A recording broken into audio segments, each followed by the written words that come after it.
Hello, I'm Regina McCann-Hess, President of Forge Wealth Management, and welcome to our Women in Wealth series. Today, I have a new friend with me, and Katie, first of all, welcome and thank you for joining us. Thank you. Pleasure to have you. A long-awaited guest, of course. And with that, Katie, would you mind telling us who you are, what you do, and what you love about what you do? Sure. So my name is Katie Wenger, and I have been an individual and couples therapist for 18 years. I am in private practice where I work with individuals and couples on navigating relationships and maintaining themselves as a priority also. I also create educational material to educate individuals and couples on how to personalize strategies for their own life and needs through my courses and consultations that a client may request.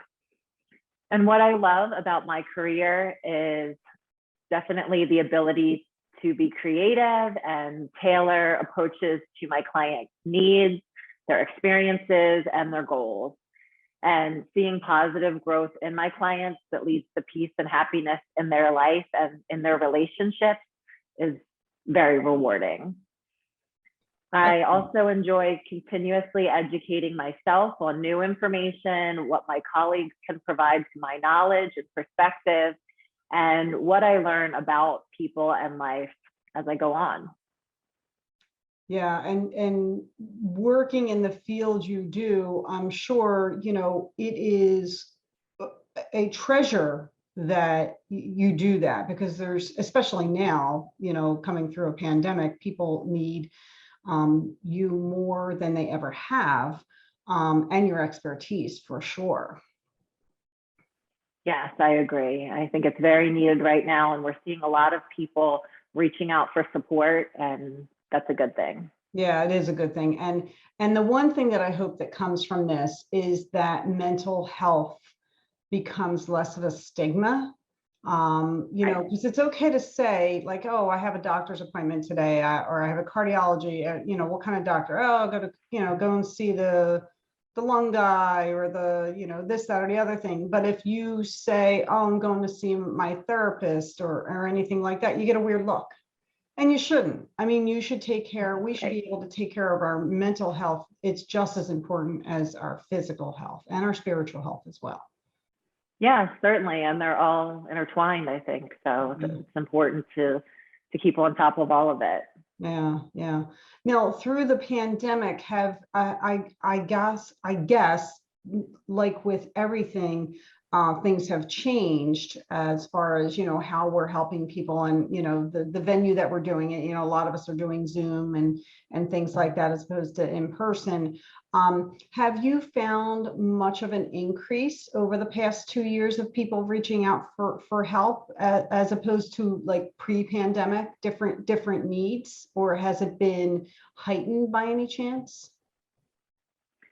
Yes, we've definitely seen an increase in individuals and couples that are coming into therapy or that are reaching out. And a lot of what people are experiencing is anxiety. I mean, just so much uncertainty in the world and right in our backyard is really tough to reconcile on a daily basis.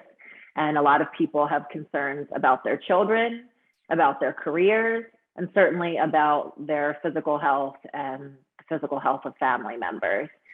And we've also seen a pretty big strain on relationships. So more couples coming into therapy, some that are struggling more than they ever have, or that never struggled before, with this anxiety on top of their normal day-to-day has really put that strain on the relationship, and some of them decide that they can't move forward. We've seen an increase in separation and divorce. So that's been unfortunate. Yeah, yeah. But kudos to the people who have reached out to you and have said, you know what, I need help, and can I get help? Because I think, obviously, well, you know more about this than I do, but isn't that the first step in healing, admitting that you need help and getting the help that you need? Yes, it is. And that's probably the most difficult part for a lot of people, especially if they're feeling that stigma or no one in their family has gone to therapy before, or they don't know anyone that has done couples therapy, it's really tough to get to that initial place where you can even reach out and make the phone call. So I find when I talk to new clients that are calling to inquire about therapy or schedule an appointment, that there is a sound of relief in their voice, but they are also anxious about it because they don't know what it will be like. And, you know, some are concerned how other people will view them if they find out that they're going to therapy or couples therapy too.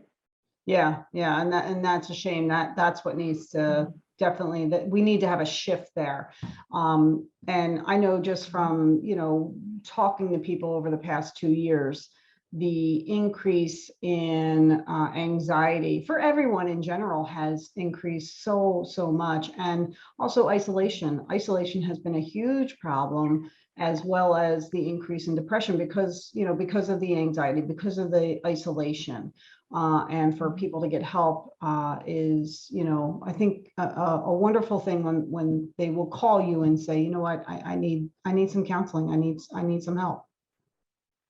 Right. That is definitely a wonderful thing when people reach out for help. And then as I see them throughout the process of therapy and some of their perspective shifting that can occur and some of the strategies that I can educate them on that can make such a big difference in how they view themselves and how they live. So I would think women tend to have more empathy, and I would think that would be a bonus for you being in the field that you are. What are your thoughts on that?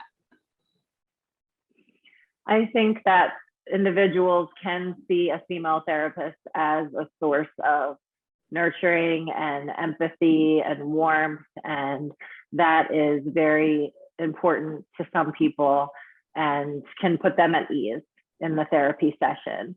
I think that my approach is unique in that I feel like I provide that to my clients and they've given me that feedback, but I also tend to be very direct when I have a recommendation or a strategy for them to try or something I'm noticing that I think it would be helpful to bring into their awareness.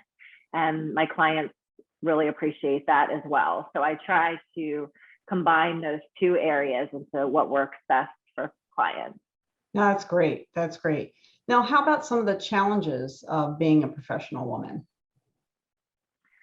Well, I think for me, it's definitely balance because I am trying to prioritize my career, prioritize my family, and I try to make sure to practice what I preach, which is taking care of myself.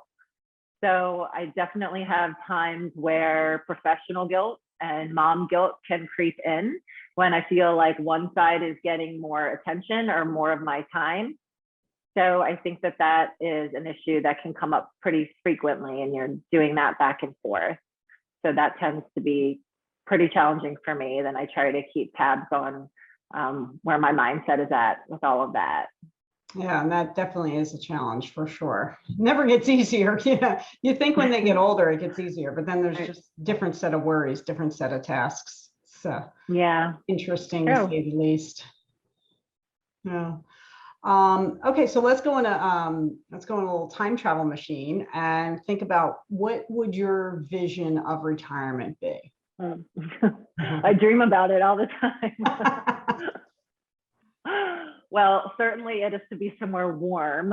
So I see living somewhere near the beach, continuing the work by seeing some clients, and I can't imagine not continuing to generate new material that comes from what I learn or have learned in my career and think that others can benefit from. I definitely dream about traveling again and traveling more, revisiting some places that I was there years ago, doing a safari in Africa again, visiting Cape Town in South Africa, going back to Cuba. I definitely think about those places, and also places that I want to visit for the first time, like seeing more of Europe. The only place I've been in Europe is Austria, and it was amazing and beautiful. And so I hope to visit Spain, Germany, Italy. Those are on the top of my list. Wow, that sounds amazing. Amazing. Yeah, big plans. Yeah, big plans. And you've had some really cool trips already. That's impressive. Good Yeah, for you. Good for yeah, you. great Awesome. experiences. Yeah, for sure. I bet. So Katie, if somebody wanted to learn more about you and your practice and how you help people, where would they go to find out more information? Sure. Well, my website is higherfulfillment.com, and that has a lot of information on there about my services, my course material, my social media links. I'm on Instagram at the Relationship Consultant. I'm on Facebook under Higher Fulfillment. So those are places where you can go and see my videos, sharing ideas and information, and just learning more about me and my work.